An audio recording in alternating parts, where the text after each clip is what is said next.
Nous devons à l'abbé Lacordaire la citation suivante. La liberté ne se réclame pas, elle se prend. Si l'histoire a retenu toute la profondeur révolutionnaire de cet adage, reconnaissons qu'il s'inscrivait au départ dans un débat parlementaire portant sur une loi relative à la liberté de culte au moment où il fut prononcé. Aujourd'hui encore, pourtant, la sagesse que cette citation inspire mérite d'être méditée. Lorsque de simples citoyens manifestent dans les centres-villes pour faire état de leurs revendications, à aucun moment ils ne sont dans des dispositions d'esprit, ne serait-ce que sur le plan bassement tactique et stratégique, quant à conquérir leur liberté. Ils ne font que réclamer un certain nombre de réformes à une tyrannie qui répond à ces revendications avec des gaz lacrymogènes, des chiens d'attaque, des balles pour gueule cassée, et du bleu de méthylène dans des canons à eau, faute de ne pouvoir ressortir les étoiles de David permettant de marquer une population qu'il s'agirait de faire disparaître. Ainsi, Emmanuel Macron et toute sa clique de mafieux en col blanc qui font de la France une société anonyme et désincarnée de son peuple, une structure fiscale semi-privée ayant vocation à verser des dividendes perpétuels à ses actionnaires, cela jusqu'à ce qu'elle soit vidée de sa substance et vendue à la découpe aux États-Unis, à l'Allemagne ou encore à Israël ou au Qatar. Emmanuel Macron, donc, se trouve dans une position plus que confortable puisque pratiquement personne ne souhaite le destituer comme préalable à notre libération. La liberté est proportionnelle au pouvoir. Pouvoir qui peut aussi être défini comme une capacité de faire ou d'influencer. Plus une entité dispose de pouvoir, plus elle dispose de liberté sans contrainte. L'être libre peut tuer son prochain. C'est en son pouvoir naturel d'être humain.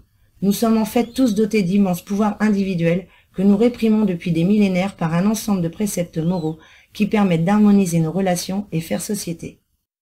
Quelques individus parmi nous ont des prédispositions naturelles à la sociopathie, voire à la psychopathie. Leur rapport à autrui est ainsi totalement aliéné, dépourvu d'émotion et d'empathie. Ces individus peuvent être des petites gens comme des personnes fortunées.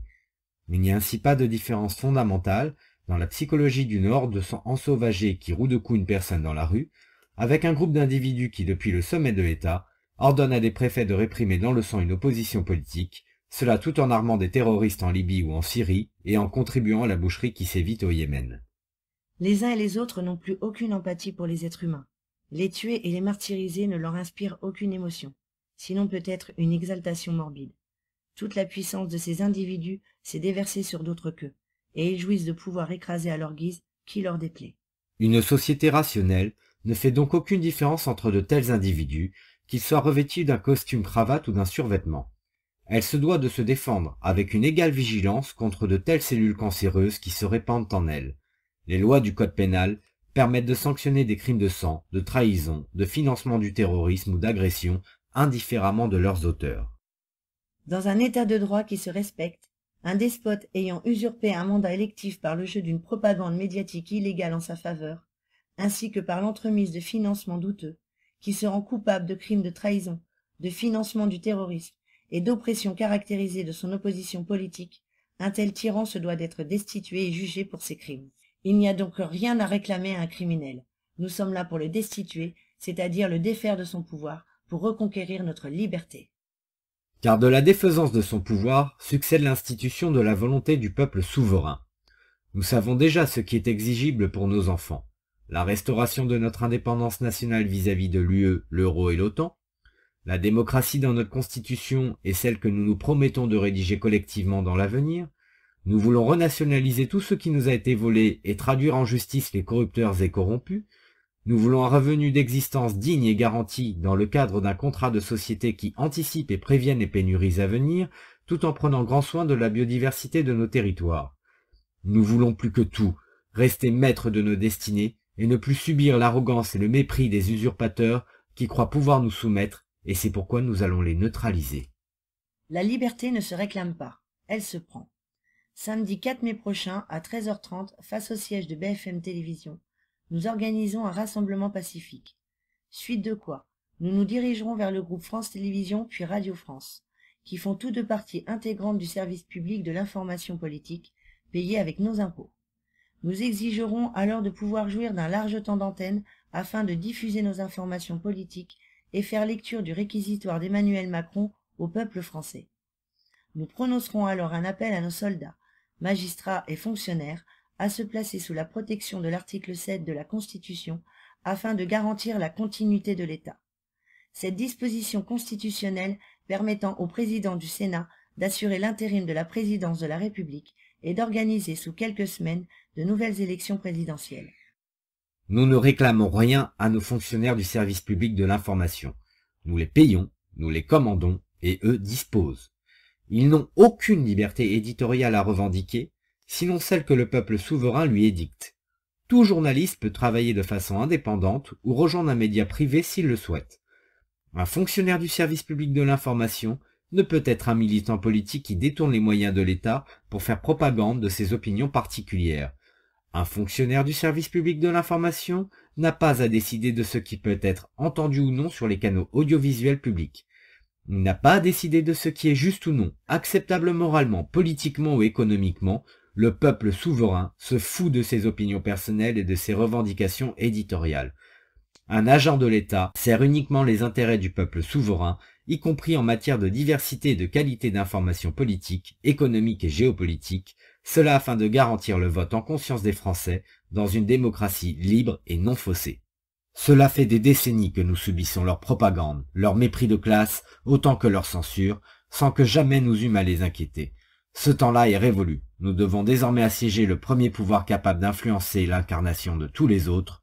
Nous devons prendre l'antenne collectivement, cela sans haine, ni violence, mais avec une résolution ferme et froide. Nous devons assiéger les grands médias continuellement, mais aussi maintenir nos appels du pied aux magistrats intègres et organiser des tribunaux populaires à vocation pédagogique et de restauration morale de nos institutions. Nous devons obtenir le soutien des chefs de corps de tous les régiments français, ainsi que celui de la gendarmerie nationale dans son ensemble. Cela pour faire cesser les violences policières et pressuriser le tyran au pouvoir vers la sortie. Nous devrons obtenir du Parlement, par la contrainte du siège civique s'il le faut, que la procédure de destitution du président de la République et de l'ensemble des ministres de son gouvernement soit mise en vigueur. Il nous faut même désormais songer à la formation d'un gouvernement provisoire, incarné par des femmes et hommes intègres, visionnaires, compétents, et traduisant parfaitement nos aspirations générales dans leur écrit et allocution. En France, la démocratie ne peut s'instituer qu'avec la courroie de transmission du pouvoir exécutif, celui que nous devons justement conquérir. Organiser des scrutins, qu'ils soient électifs ou référendaires, s'assurer de l'application des votes et la promulgation des lois, mais aussi des relations diplomatiques avec le reste du monde, ce sont les attributs du gouvernement. Si nous avons un message de paix et d'attachement à l'autodétermination des peuples et au principe de non-ingérence dans les affaires intérieures des États, si nous souhaitons par ailleurs mettre en prison des hauts fonctionnaires ou banquiers véreux, ou encore organiser des scrutins référendaires si ce n'est la constituante elle-même, nous n'avons pas d'autre choix que défaire Emmanuel Macron et son gouvernement afin de pourvoir à leur remplacement. Le pouvoir est toujours incarné. Les volontés politiques n'existent aussi que par leurs messagers. Les lois ne sont pas rédigées par des intelligences artificielles, mais bien par des êtres humains. Ce sont encore les mêmes personnes qui sont parfois responsables de rédiger leurs décrets d'application et les faire publier au journal officiel de la République. Supposons des personnes comme Alexandre Langlois au ministère de l'Intérieur, Philippe Pascot au ministère de la Justice, François Asselineau aux Affaires étrangères, Alain Chouet au ministère de la Défense, Jacques Sapir à l'économie, Franck Lepage à l'éducation nationale ou encore François Ruffin aux affaires sociales. Ce sont des personnalités plus ou moins connues de la dissidence politique française pour leur loyauté envers le peuple, ainsi que pour leur vision, leur compétence et leur indépendance d'esprit. Il existe un très grand nombre de Français qui disposent de l'intégrité et des qualités nécessaires pour nous représenter dans différents ministères. Nous devons les plébisciter et pour le moins les faire découvrir au peuple, cela parce que nous aurons repris le contrôle des grands médias publics de notre pays. Ce sont généralement les meilleurs messagers de nos propres revendications politiques. Ce sont des lanceurs d'alerte, des experts indépendants et critiques avec l'idéologie ou les décisions de nos gouvernants. Ainsi, la liberté se prend bel et bien par sa conquête au pied de nos institutions les plus stratégiques, lors de nos plus grands rassemblements. Mais elle exige aussi de déléguer à un petit corps de personnes le soin de nous délier juridiquement des chaînes qui nous asservissent depuis tant d'années. Nous devons pour cela réapprendre la confiance, l'humilité, la tolérance, le raisonnement critique, l'autodiscipline, le sens des responsabilités et, c'est avec ces dispositions d'esprit que nous deviendrons des guerriers au sommet de notre puissance collective, enfin capables d'effrayer l'oligarchie et la faire fuir de nos institutions. Les cortèges, sans but ni définition stratégique dans les centres-villes, ont démontré leur inefficience. Le port du gilet jaune étant devenu un signe de reconnaissance pour se faire agresser gratuitement par des petites racailles recrutées par une police nationale qui ne se respecte et ne s'expurge plus de ces mauvais éléments, doit être abandonné. Cela pour semer plus de confusion parmi ces voyous qui usurpent le titre de policiers, mais aussi parce que nous sommes citoyens et que notre seul symbole d'unité nationale est le drapeau bleu, blanc, rouge. Venez pacifiquement, venez nombreux, venez pour conquérir notre liberté à tous, force et honneur.